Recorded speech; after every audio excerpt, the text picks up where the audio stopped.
가을, 여름이 참 무더웠죠. 그런데 어느새 추위로 옷깃을 여미는 가을의 한가운데 우리가 서 있습니다. 그 무더웠던 여름에 가끔 생각나는 그런 글이 있습니다. 지금도 그렇지만 그 철학자 중에 김진영이라는 분이 있는데 참 괜찮은 철학자입니다. 제가 보기에는 암으로 죽기 전 병상에서 짧은 메모들을 남깁니다. 임종 3일 전까지 선망이 오니까 3일서부터는 쓰지 못했고 임종 3일 전까지 선망이 오기 전까지 썼던 글들입니다. 234편의 메모가 2018년에 한겨레 출판사에서 아침의 피아노라는 책으로 묶여 나왔습니다. 2017년 7월부터 암이 진단을 받고 2018년 8월 숨을 거두기까지 쓴 글들로 엮은 그의 마지막 유작입니다. 담담한 필지로 적어낸 짧은 글이지만 빨리 읽을 수는 없는 그런 글들입니다. 왜냐하면 죽어가는 과정을, 삶이 시들어가는 과정을 먹먹한 마음으로 따라가야 하는 쉽지 않은 그런 독서인데 짧은 글들이지만 참 생각을 많이 하게 하고 제가 보기에는 참 좋은 책입니다. 이 책에서 그는 한 번의 봄과 가을 그리고 한 번의 겨울을 삽니다. 그런데 여름만은 그의 병상을 2번 통과해 지나가죠. 2017년 7월부터 2018년 8월이니까 계절이 다 한 번씩인데 여름만은 2번 그의 병상을 지나갑니다. 김진영은 짧게 머물다 가는 봄을 보며 가는 봄이여 새는 울고 물고기 눈에는 눈물이라는 바쇼의 하이쿠로 아쉬움을 표현을 합니다. 가을에는 때 아니게 툭툭 마음이 꺾인다. 가을날 마른 나무처럼 이렇게 쓰지만은 그가 가을을 싫어했던 것은 아닙니다. 하지만 김진영이 여름을 대하는 방식은 좀 달랐습니다. 유독 혹독했던 그의 더위 때문이었을까? 그가 2017년 여름에 여름이 밉다라고 짧은 메모를 적어 놓습니다. 낮 동안 너무 뜨거웠다. 저녁 무렵 어스름이 돌고 바람이 분다. 갑자기 대책 없이 서글퍼진다. 이 여름이 밉다. 이런 글들을 거기다 쓰죠. 세상을 떠나기 직전인 2018년 글에도 여름에 대한 단상이 있습니다. 그 단상에는 그가 여름을 미워했던 이유가 적혀 있습니다. 하기야 환자가 아닐 때도 늘 여름 나기가 힘들었다. 대기 안에 빈틈없이 밀집한 생명의 에너지들, 맹목적인 생육과 성장의 열기를 나는 어쩐지 감당하기가 힘들었다. 이렇게 씁니다. 여름에 뿜어나오는 과한 생명에너지, 맹목적인 생육과 성장의 열기를 김진영이 힘들어했습니다. 모든 것이 자랄 만큼 자랐음에도 줄어들지 않는 생명의 열기 앞에서 생명의 온기를 조금씩 잃어가는 사람이 얼마나 슬펐을까. 강한 것은 무람없이 내리쬐다. 그리고 예고 없고 가차 없죠. 약한 것은 강한 것 앞에서 이렇게 힘이 들죠. 여름이 밉다라고 쓴 김진영의 메모는 사실 밉다는 말로 끝나지 않습니다. 문장은 이렇게 끝을 맺습니다. 이 여름이 밉다. 그래, 미워하는 것, 그 또한 사랑이고 생일이라. 이 글을 읽으면서 참 여러 가지 그냥 내가 별로 울진 않는데 이 여름이 밉다. 그래, 미워하는 것, 그 또한 사랑하고 또 사랑이고 생일이라.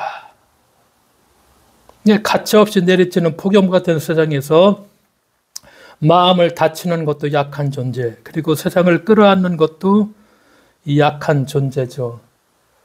지독히도 무더웠던 올여름을 지나면서 내가 한 줄을 쓸 수 있다면 이 김진영처럼 이 여름이 밉다. 그런데 그 또한 이 또한 사랑이고 생일이라.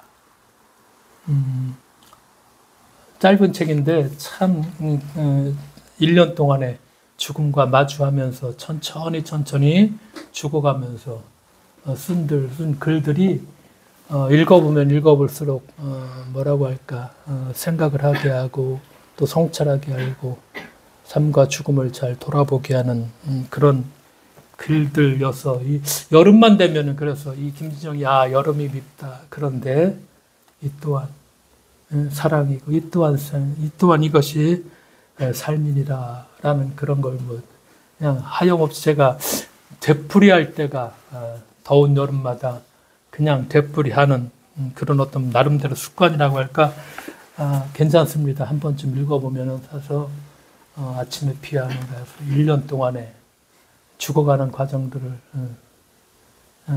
담담하게 그러나 한 글귀 하나하나가 정말 다시 한번 삶과 죽음을 생각하게 하는 그런 글들입니다. 가을에 대한 이야기를 하려고 했습니다. 가을이 어느새 우리들 속에 깊숙이 들어와 있죠. 참 가을이 참 좋은데 좀 뭐라고 짧다고 할까? 그리고 그냥 때없이 비가 많이 내려가지고서 이 가을을 뭐 농민들은 참 어렵다고 그러죠. 우리는 날씨가 밝으면 참 좋겠다 하지만 비가 많이 오니까 농민들은 그 수확할 여러 가지 것들에 마음이 타들어간다고 하는데 정말 비가 안 오면 하늘은 더없이 높고 빗살은 한결 밝아지죠.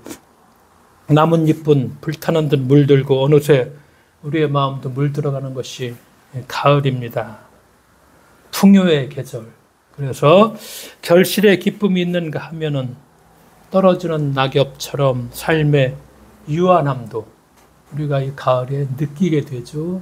생각하게 되죠. 그래서 가을은 한편으로 넉넉하고 다른 한편으로는 쓸쓸해서 어쩌면 그래서 가을이 깊이가 있습니다. 가을이 좋은 까닭은 아름다움과 허무함이 있죠.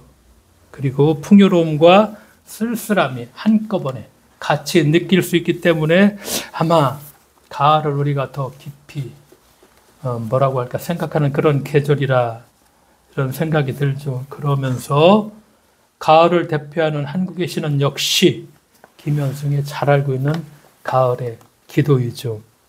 1913년에 평안남도 대동에서 태어난 시인 어린 시절부터 기독교 신앙에 깊은 영향을 받았습니다.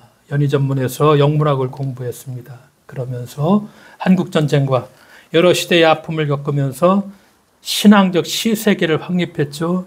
1975년 세상을 떠날 때까지 김현승은 신과 인간, 또 존재와 고독, 구원의 빛을 주제로 꾸준히 시를 썼습니다. 김현승 시인이 기독교적 세계관을 잘 알 수 있는 시는 사실 눈물이라는 김현승 시인 눈물이라는 시를 알고 있는 분들도 많이 있을 것입니다. 인간에게 눈물은 무엇인가? 시인은 이렇게 노래를 합니다. 눈물에서 덜어는 옥토에 떨어지는 작은 생명이구저. 흠도 티도 금가지 않은 나의 전체는 오직 이뿐. 더욱 값진 것으로 드리라 하울즉 나의 가장 나중 진인 것도 오직 이뿐. 아름다운 나무의 꽃이 시듬을 보시고 열매를 맺게 하신 당신은 나의 웃음을 만드신 후에 새로이 나의 눈물을 지어주시다. 이게 김현승의 눈물이라는 시입니다. 인간에게 눈물은 무엇인가? 시인에게 눈물은 옥토에 떨어지는 작은 생명. 이렇게 얘기하죠. 흠도 티도 금가지 않은 자신의 전체. 이것이 눈물이라고 얘기하죠. 그래서 신 앞에 이보다 더 값진 것으로 드리려 해도 그가 지닌 가장 나은 것이 눈물뿐이다. 시인은 그 눈물이 하나님의 창조물이라고 이렇게 얘기를 하죠. 아름다운 나무의 꽃이 시들물 보시고 열매를 맺게 하신 하나님께서 나의 웃음을 만드신 다음에 새로이 무엇을 주셨느냐? 나의 눈물을 지어주셨다. 이렇게 얘기합니다. 꽃이 시들어야 열매를 맺죠. 그러한 자연의 순환을 신의 섭리로 받아들이는 시인은 인간의 웃음 다음에 오는 눈물 역시 하나님이 제정한 자연의 순환이라고 이렇게 얘기를 하고 있죠. 그래서 눈물은 덧없는 인간의 감정은 아닐 것입니다. 하나님께서 지으시고 인간에게 내리신 마지막 선물이라고 그래서 시인은 얘기하죠. 요즘 남 몰래 눈물 흘리고 있는 분들이 계신가? 나도 몰래 자꾸 눈물이 나는 분들이 계신가? 내 인생이 슬프고 세상이 아픈 분들이 계신가? 그럴 수도 우리가 있죠. 삶을 살다 보면은. 그래서 이 김현숙의 눈물을 더 한번 읽어보게 되죠. 천냥이의 오래된 가을에서 이렇게 얘기합니다. 새벽강에 나가 홀로 울어본 적이 있는가? 늦은 것이 있다고 후회해 본 적이 있는가? 한입 낙엽같이 버림받은 기분에 젖은 적이 있는가? 바람 속에 오래 서 있어 본 적이 있는가? 가을은 눈으로 보지 않고 마음으로 보는 것. 이런 짧은 시가 있는데 눈물은 그래서 영혼을 지키는 방패가 될 수 있죠. 과학적으로 눈물은 눈을 지키는 방패입니다. 눈물의 대부분인 물은 눈을 촉촉하게 유지하고 먼지와 이물질을 씻어내죠. 그래서 하나님께서 우리의 연약함을 감싸주시듯 눈물은 치유의 막이 되어 우리를 덮어준다. 이렇게 고백할 수 있죠.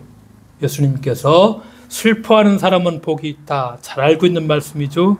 이 말씀은 단순히 눈물 흘리는 사람을 위로하라는 말씀이라기보다는 슬픔이 하나님의 위로와 은혜를 경험하는 자리임을 알려주시는 그런 말씀이라고 우리가 받아들이죠. 그래서 이 가을에 먼저 하나님의 위로와 은혜를 경험하는 그런 시간들 우리가 갖는 그런 우리가 되었으면 참 좋겠다 하는 생각과 아울러 가을에 어떤 기도를 드릴까? 김현승의 가을의 기도가 우리가 드리는 가을의 기도가 아닐까? 그래서 김현승이 가을에는 기도하게 하소서. 낙엽들이 지는 때를 기다려 내게 주신 겸허한 모국어로 나를 채우소서. 이렇게 얘기합니다. 첫 소절이죠. 그래서 가을의 기도는 먼저 낙엽들이 지는 때를 기다리는 그런 기도. 그러니까 한때 푸르렀던 낙엽은 이제 생명을 다하고 땅에 떨어져 이제 흙으로 돌아갑니다. 조급하지 않고 자연의 질서와 하나님의 때를 기다린다. 이것이 가을의 기도입니다. 기도가 내가 원하는 그런 때가 아니죠. 하나님의 정하신 때를 기다릴 줄 안다는 것. 그리고 그 기도가 겸손한 기도죠. 그래서 자연의 질서와 하나님의 때를 기다린다는 것. 내가 원하는 것. 내 욕심을 채우기 위해 어린아이처럼 막 하나님께 때를 쓰는 그런 이제 어린아이는 우리가 아니죠. 조급해하지 말고 조금 더 푸르렀던 낙엽이 이제 붉게 물들고 그리고 기꺼이 땅에 떨어져 흙으로 돌아가죠. 이 순환이라는 거, 이 자연의 순환이라는 거, 다 넉넉하게 받아들이는데 인간만 탐욕과 그렇죠. 욕심에 찌들어서 이걸 거부하려고 하죠. 우리가 이 가을에 넉넉한 마음으로 이 순환, 이것을 좀 넉넉하게 받아들일 수 있는 이것도 훈련이 돼야 되는데, 그렇죠. 자연은 이걸 우리한테 일깨워 주잖아요. 싹이 나고 봄에 참 푸르른 잎들, 꽃이 피고 이렇게 이제 물들어가고 겨울에 기꺼이 땅에 묻혀서 죽어서 또 새로운 생명들을 피어나게 하고 우리의 삶과 죽음이라는 것도 이 순환이라는 것 이걸 좀 넉넉하게 받아들일 수 있는 그런 자세라고 할까 이런 훈련을 우리가 스스로 누구한테 기대서도 안 되죠. 이건 내가 어차피 해야 되는 일들이고 내가 할 수밖에 없는 일들이고 그렇죠. 그래서 김현술도 그렇게 얘기하죠. 낙엽들이 지는 때를 기다려 내게 주시. 이 가을에 우리는 어떤 사람인가, 나는 어떤 사람인가를 좀 돌아보면서 이 자연의 순환, 이 순환을 내가 어떻게 좀 나는 이것을 포용하고 내가 넉넉하게 어떻게 이것을 껴안는다고 그럴까? 이런 문제들에 대해서 우리가 조금 더 자신과 대면할 수 있는 그런 우리들이 좀 되어야 될 것이라는 저를 비롯해서 그런 생각을 합니다. 겸허한 모국어로 채우는 기도, 겸허한 모국어. 이게 무슨 뜻인가? 뭐 억지로 꾸미지 않는 기도입니다. 화려하고 부풀린 말이 아니라 내 마음 가장 깊은 곳에서 우러나오는 진실한 기도가 바로 겸허한 모국어로 드리는 기도죠. 그래서 예수님께서도 너희는 기도할 때 이방인들처럼 빈말을 되풀이하지 말라. 그렇게 여러 번 말씀하시죠. 하나님은 말을 많이 해야 들어주시는 분이 아니죠. 그러기에 이 가을에는 어린아이 말처럼 단순하고 진솔한 그런 기도를 우리가 할 수 있는 우리가 교회 생활을 하면 습관이 됩니다. 반복적인 기도가 그냥 늘 습관에 돼서 이런 겸허한 모국어가 아니라 그저 어떤 도식에 따라서 그걸 몇 번만 계속 하다 보면 그냥 그것이 그냥 튀어나올 때가 있죠. 그런데 신앙은 뭐라고 얘기했죠? 성찰하는 것입니다. 이것이 과연 겸허한 모국어인가? 예수께서 이렇게 기도하라고 하셨나? 그 예수님께서 하신 것이 우리의 그 어떤 표준이잖아요. 그걸 보고서 내가 조금 빗나가 있구나. 내가 이방인들처럼 자꾸 헛소리를 하고 있구나. 예를 들어서. 그렇죠. 그런 말씀. 겸허한 모국어로 기도한다는 것. 내 기도의 언어를 좀 한번 우리가 체크해 볼 수 있는. 가을의 기도는 또 채우는 기도죠. 낙엽 떨어지듯 나의 교만과 욕심이 떨어져 나간 자리에 하나님의 사랑과 평화가 채워주기를 바라는 그런 기도. 그게 바로 가을의 또 기도일 것입니다. 사랑과 평화가 채워주는 내 마음속에 교만과 욕심은 정말 좀 떨어져 나가고 갈등과 분열이 요즘 우리들의 삶이고 우리들의 세계죠. 증오와 그렇죠. 배제죠. 험악한 말들로 꽉 채워진 그런 광장, 그런 삶 속에서 그러나 우리는 사랑과 평화가 가득 차 있는 그렇죠. 그런 마음들, 그런 좀 풍성한 마음들을 갖고 우리가 이 가을을 지내야 될 것입니다. 그러면서 시인은 또 노래하죠. 노래하고 있죠. 가을에는 사랑하게 하소서, 오직 한 사람을 택하게 하소서, 가장 아름다운 열매를 위해서 이 비옥한 시간을 가꾸게 하소서. 이렇게 기도합니다. 시인이 원하는 사랑은 불특정 다수를 향한 막연한 호감이 아니죠. 한 사람을 위해서 전 존재를 건 그런 사랑이죠. 사랑을 한다. 오직 한 사람을 택하게 하소서. 그래서 이 사랑이 가장 아름다운 열매를 맺기 위한 그런 사랑인데 이것은 순간의 달콤함에 머무르지 않고 서로를 살리고 또 풍성하게 열매 맺게 하는 그런 사랑이 될 수 있죠. 그러니까 이런 사랑을 위해서 시인이 뭐라고 얘기하느냐? 비옥한 시간을 가꾸게 하소서. 가을은 사랑하게 하는데 한 사람을 택해서 내 사랑을 하는데 그런데 이 사랑이 정말 열매를 맺으려면은 비옥한 시간을 가꾸라는 것이죠. 사랑은 그냥 앉아서 야, 나 좀 사랑해줘. 따먹는 이런 열매가 아니죠. 비옥한 시간을 가꾸는 수고와 그 노력이 정말 필요하죠. 노력하지 않으면 쉽게 다 메말라 버리는 게 사랑도 그렇고 사람의 관계도 그렇죠. 돌보지 않으면 사랑은 근데 시들어 버리죠. 그러기에 우리의 사랑이 지금이라는 시간을 성실하게 일구어 미래의 결실을 준비하는 책임 있는 그런 사랑이 되어야 될 것이고 그래서 가을에 이런 성숙한 사랑을 위한 기도를 김현성이 하고 있는 것처럼 우리가 이런 기도를 좀 우리도 같이 해야 되겠다는 생각이 들죠. 나이가 들어갑니다. 그러면서 젊은이들 취향을 잘 알 수가 없습니다. 참 단절된 그런 세대를 우리가 많이 살아가는데 어렵습니다. 요즘 젊은이들이 좋아하는 가수 가운데 사샤 슬론 이 사람 아는 사람 가수 있어요? 김세현 몰라요? 사샤 슬론. 샤사 슬로원 몰라요? 아시는 분 있어요? 처음 들어봅니다. 아, 그래요? 요즘 젊은이들 좋아하는 가수라고 내가 찾아보니까 나오더라고요. 샤샤 슬로원이 있습니다. 샤샤 슬로원, 사사 슬로원. 화려한 편곡보다는 담백하고 차분한 사운드와 보컬로 마음을 편안하게 해줍니다. 특히 자기 마음을 있는 그대로 적어낸 일기 같은 가사가 마음에 많이 와닿습니다.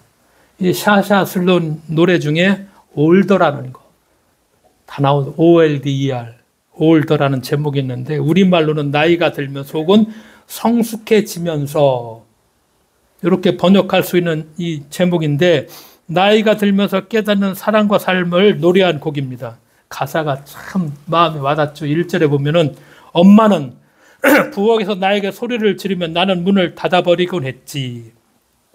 음악을 크게 틀고 음악에 취해서 듣지 않으려 했어. 사소한 다툼들 말이야. 누구도 옳지 않았거든. 엄마도 옳지 않았고 자기도 옳지 않았고. 그러니까 엄마가 부엌에서 나에게 소리를 지르면 나는 문을 닫아버리곤 했지. 음악을 크게 틀고 음악에 취해서 듣지 않으려 했어. 사소한 다툼을 말이야. 누구도 옳지 않았거든. 어린 시절을 회상을 합니다. 그러면서 자기를 키워준 부모를 생각하며 또다시 노래하죠. 그들처럼 되지 않으리라 맹세했었는데 그땐 어려서 그랬어. 커가면서 더 많이 알게 됐지. 부모님은 영웅이 아니라 그저 나 같은 사람이라는 걸. 사랑하는 건 어려워. 항상 마음처럼 되지 않아. 그냥 상처받지 않으려고 최선을 다할 뿐이지. 화가 나. 미칠 것만 같았는데 이제는 알겠어. 가끔은 그냥 흘려보내는 게 낫다는 걸. 그때는 그것을 깨닫지 못했는데 더 나이가 들면서 그걸 깨달았다는 거예요. 저는. 화가 나 미칠 것 같았구만. 부모님처럼 되지 않으려고 했는데. 그런데 가끔은 그냥 흘려보내는 것이 낫다는 걸 그때는 깨닫지 못했고 올들어 나이가 들어서 이제 깨닫게 됐다는. 그러니까 부모 아이들이 어렸을 때는 뭐 부모가 다 해결해주는 만능 해결사죠. 영웅이죠 뭐. 에? 부모가 완벽해 보이죠. 왜? 말을 하면 다 해결해 주니까. 삶도 좀 단순하고 이상적인 것처럼 생각을 하죠. 그런데 나이가 들면서 깨닫게 되죠. 부모님도 결국 나와 다르지 않는 그런 평범한 사람이라는 걸. 그걸 깨닫게 되죠. 그리고 사랑도 이상적인 것이 아니라 갈등과 실수를 통해 성장한다는 것을 성장해 가면서 나이가 들면서 알게 되죠. 2절 가사도 참 재미있습니다. 왜 그들은 한 번도 행복해 보이지 않았을까 늘 궁금했어. 눈을 감고 새로운 가족을 달라고 기도하고 그랬지. 행복하지 않으니까 자기한테 맞는 완벽한 가족을 좀 달라고. 왜 그들은 한 번도 행복해 보이지 않았을까 늘 궁금해서 그래서 눈을 감고 새로운 가족을 달라고 기도하곤 했지. 모든 게 괜찮고 내 것처럼 느껴지는 그런 가족을 원했어. 난 절대 그들처럼 되지 않겠다고 맹세했지. 하지만 그땐 그저 어린아이였어. 커가면서 더 많이 알게 되었지. 부모님은 영웅이 아니라 나와 똑같은 사람이라는 걸. 샤샤슬론 이 곡을 찾아볼 이 가사를 보니까 아 좋아. 근데 젊은이들이 왜 이 노래를 좋아할까? 오히려 우리 같은 나이 든 사람이 아 이 가사 하나가 구구절절이 우리에게 와닿는데 하여간 젊은이들 좋아한다고 하니까 김세준이 모르면은 김세준도 젊은이가 아닌가 진짜. 김세준도 그래. 들어가 못 들어가서 치면은 나오죠. 그러니까 우리의 사랑이 바로 이런 사랑이 완벽한 사랑이 아니죠. 불완전한 사람과의 관계 속에서 그게 삶이죠. 서로 이해하고 용서하며 연대하는 그런 사랑. 그래서 자신과 상대를 있는 그대로 받아들이고 관계를 만들어가는 책임 있는 사랑. 이런 성숙한 사랑을 위해서 기도한다는 것인데 어릴 때는 잘 안 된다는 것이죠. 그런데 나이가 들면서 이제는 깨닫게 되고 알게 되고 그런데 나이가 들어서 깨닫지 못하고 알지 못하는 사람들도 많이 있어요. 이것도 문제예요. 이것도 문제죠. 그러니까 우리가 나이가 들면서 더 유연해져야 되고, 우리가 더 부드러워져야 되고, 우리가 단단해지면 안 되죠.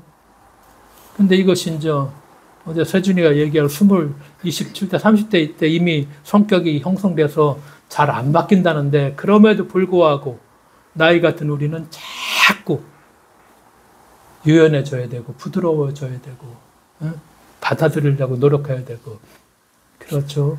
그런 노력들을 진짜 하지 않으면 우리는 글자 그대로 꼰대, 진짜 정말 피곤한 사람, 자기뿐이 모르는 사람, 지 고집대로 사는 사람, 이런 사람 되기 너무 쉽습니다. 성격이 쉽게 안 바뀐다고 하지만, 그래서 예수께서도 늘 말씀하셨던 것처럼 그런즉 어떻게 깨어있으라, 분별하라, 깨어있으라, 분별하라가 바로 그런 이야기예요. 그냥 나이가 들면은 우리는 정말 꼰대가 되고 나뿐이 모르는 사람 되고, 그렇죠. 단단한 바위처럼 깨어있어서 분별할 수 있는, 더 우리가 부드러운 마음을 갖고 열린 마음들을 갖고 흡수하고 얘기하고 내 걸 좀 내려놓고 다른 사람 걸 포용하고, 이런 훈련들을 같이 해나가야 될 것입니다. 김현성 씨는 마지막 이렇게 기도하죠. 가을에는 홀로 있게 하소서. 나의 영혼 굽이치는 바다와 백합의 골짜기를 지나 마른 나뭇가지 위에 다다른 까마귀 같이. 홀로, 한자, 홀로 두자, 홀로 세자. 이건 근데 다릅니다. 홀로는 고립이고 외로움이죠. 나 홀로 집에 있다면 그냥 혼자 있다는 말이죠. 그런데 홀로는 혼자이지만 고요히 세상을 바라보고 자신과 마주하는 깊은 혼자 있음이 호올로 세자입니다. 까마귀는 굽이치는 바다와 백합의 골짜기를 지나 마른 나뭇가지 위에 앉아있죠. 참 먼 길을 날아왔죠. 굽이치는 바다와 백합의 골짜기까지 왔으니까. 굽이치는 바다, 혼돈과 고통이죠. 백합의 골짜기, 아름다움과 평화입니다. 그래서 마른 나뭇가지 위에 다다른 까마귀는 이제 바다와 골짜기를 다 거쳤죠. 삶의 고통과 위로를 참 겪었습니다. 인생과 쓴맛의 단맛을 다 보았죠. 그런 다음에 이제 이 까마귀가, 모든 일 까마귀는 마른 나뭇가지 위에 홀로 앉아서 고요히 세상을 바라보는 자신과 마주합니다. 이 고독한 기도의 자리는 하나님을 깊이 마주하는 은총의 자리죠. 그래서 가을은 이렇게 홀로 기도하고 하나님과 마주하라. 김현승 시인이 이렇게 얘기를 합니다. 우리가 성경에도 보면 그렇죠. 오병이어의 큰 기적을 일으키신 후 예수님은 즉시 제자들을 재촉해서 배를 태워서 갈릴리 바다 건너편으로 가게 하시고 무리들과 다 작별하게 하시고 홀로 기도하여 산에 오르셨다. 이런 성경 말씀이 복음서에 수시로 많이 나옵니다. 홀로 기도하러 산에 오르셨다. 왜? 홀로 마주하며 하나님과 마주하죠. 그러면서 자기의 정체성을 확인합니다. 내 사명이 무엇인가? 그렇죠. 우리가 복음서에 보면은 예수께서 세례를 받으실 적에 자기의 정체성을 깨닫죠. 너는 내 사랑하는 뭐라고 얘기하죠? 아들이다. 내가 하나님의 아들이라는 걸 세례 받은 다음에 예수의 정체성을 깨닫게 되는 것입니다. 내가 할 일이 무엇인가? 하나님 나라 선포하는 것이죠. 그러니까 분주하면 이걸 자꾸 잊어버리게 돼 있잖아요. 막 기적을 행하면은 내가 자기 정체성과 사명을 당연히 잊어버리게 돼 있어. 그러니까 홀로 앉아서 내가 그때 하늘의 음성을 들었던 너는 내 아들이다. 너는 내 사랑하는 아들이다. 아, 내가 하나님의 아들이구나. 내가 이 일 때문에 여기 있구나. 그렇죠. 그래서 십자가 처형과 구원을 앞둔 그 긴박한 순간에서도 예수님은 겟세마네 동산에 올라 제자들과 떨어져 철저히 하나님 앞에 홀로 앉아서 기도했다는 거 우리가 잘 알고 있죠. 내 아버지여, 만일 할만하시거든 이 잔을 내게서 지나가게 하옵소서. 그러나 나의 원대로 마옵시고 아버지의 원대로 하옵소서. 정체성과 사명이죠. 가을은 이렇게 홀로 마주하는 시간이죠. 내가 누구와 마주할까? 홀로. 하나님과 마주하기 전에 자신의 내면과 마주해야 되겠죠. 내 욕망이 무엇인가? 아직까지도 내 탐심, 이런 것들이 내 안에 계속 있다면은 내가 자연의 순환을 자꾸 거부하게 되죠. 왜 이걸 지키려고? 죽지 않으려고 막 하지만 나와 대면해 보면서 그렇죠. 철저하게 자신과 대면하는 시간, 그래서 조금 더 나아서 이제 홀로 주님과 마주하는 시간을 가져야 될 것이고, 이렇게 김현성 시인이 얘기하죠. 홀로 마주하는 시간들을 우리가 이 가을에 가져야 될 것이고, 마지막으로 이 가을에는 잠시 혼자서 여행을 떠나는 것도 좋을 것 같다. 박재영 가을에는 이런 짧은 시가 있습니다. 가을에는 잠시 여행을 떠날 일이다. 그리 수선스러운 준비는 하지 말고, 그리 가깝지도 그리 멀지도 않은 아무 데라도 가을은 스스로 높고 푸른 하늘, 가을은 비움으로써 그윽한 산, 가을은 침묵하여 깊은 바다, 우리 모두의 마음도 그러한 길, 가을엔 혼자서 여행을 떠날 일이다. 그리하여 찬찬히 가을을 들여다 볼 일이다. 깊어가는 가을이죠. 홀로 이렇게 여행도 떠나면서 찬찬히 가을을 마음속으로 들여다보고, 홀로 우리가 정말 하나님과 마주해서, 그렇죠, 그런 시간들, 김현승의 가을의 기도를 깊이 의미하며 우리가 이 소중한 가을을 정말 은혜롭게 보낼 수 있는, 후회하지 않고 하나님께서 주신 것들을 잘 누리며 넉넉하게 보낼 수 있는 우리가 되어야만 하겠습니다. 기도하겠습니다. 하나님 아버지, 감사드립니다. 깊어가는 가을에 김현승 시인의 시처럼 하나님과 홀로 마주하고 나를 들여다보면서 이 가을을 주님 충만하게 보낼 수 있도록 주께서 저희와 동행해 주실 것을 믿으며 예수님의 이름으로 기도드리옵나이다. 아멘.